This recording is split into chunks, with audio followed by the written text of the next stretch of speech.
All right, if you're an environmental health officer, you know this all too well. Sound complaints are never simple. So today, we're going to break down the one standard you absolutely need to know for this stuff, BS 4142.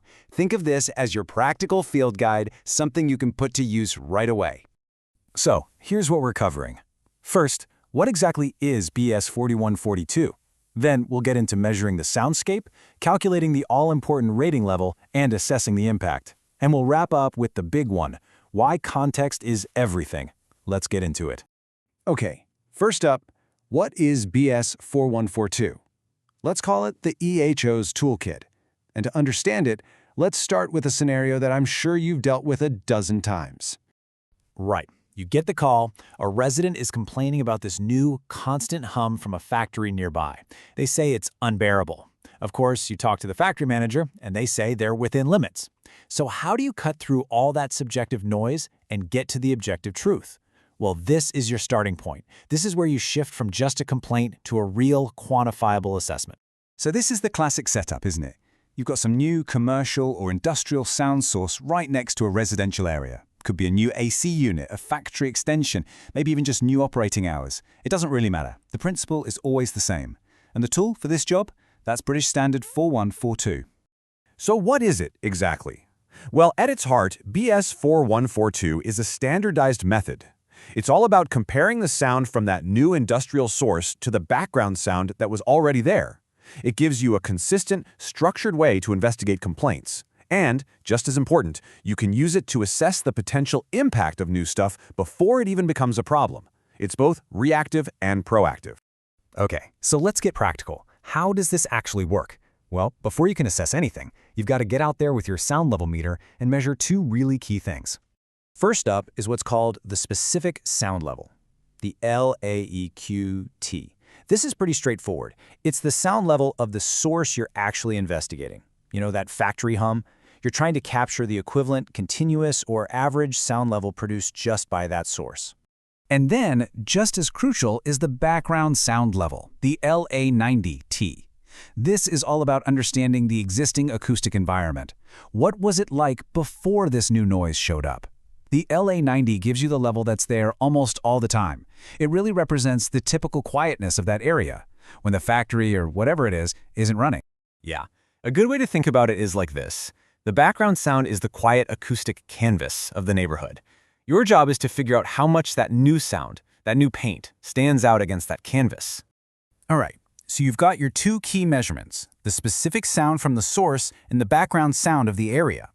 Now we can get to the next step, calculating what the standard calls the rating level. And this is about more than just volume. Because here's a really important point. Is the sound just loud? Or is it also, well, annoying? The standard is smart about this. It recognizes that not all sounds are created equal.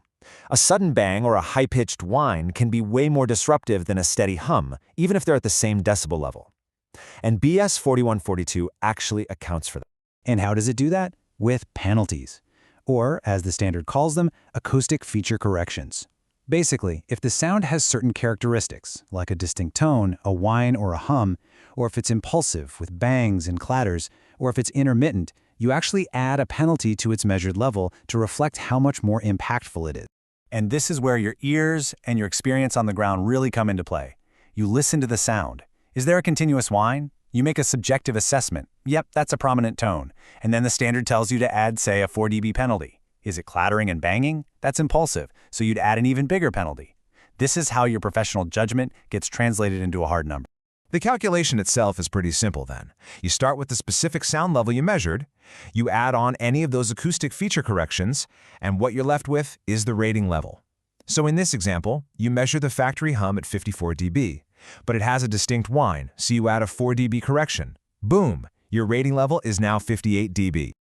Okay, so now we have our two magic numbers. We've got the rating level for the industrial sound, and we've got the background sound level for the neighborhood. Now comes the critical part. We compare them. Honestly, the whole assessment boils down to this one comparison. You've got the rating level on one side, that's the sound we're assessing, with all its penalties included, and on the other, you've got the background sound level, the typical quietness of the area. In our running example, that's 58 decibels versus 37 decibels. And the principle is super simple. The bigger the difference between those two numbers, the greater the magnitude of the impact. If the rating level is only a little bit higher than the background, the impact's probably low. But when that gap gets big, that's when you're looking at a problem. And in our example, the difference is plus 21 decibels. That is a huge difference. Just to give you some perspective, the standard suggests that a difference of around plus 10 dB is usually a sign of a significant adverse impact. So at plus 21, yeah, that's pointing to a very significant impact for sure. But hold on. Before you rush off to write your report, the standard has one final, and I mean absolutely crucial instruction. This is the part that separates just doing a calculation from doing a proper professional assessment. And this might be the most important thing to remember about this entire standard. It says right in the text that the assessment does not, in itself, determine if a source is acceptable or not without appropriate context. The number is a powerful tool, an indicator, but it is not the final verdict. It's there to inform your judgment, not to replace it. So what does that mean? It means you have to look at the whole picture. You have to consider things like, what's the absolute level of the sound? Is it happening at 3 in the morning or 3 in the afternoon? How much has the acoustic environment really changed? You even have to think about local attitudes and the general character of the neighborhood.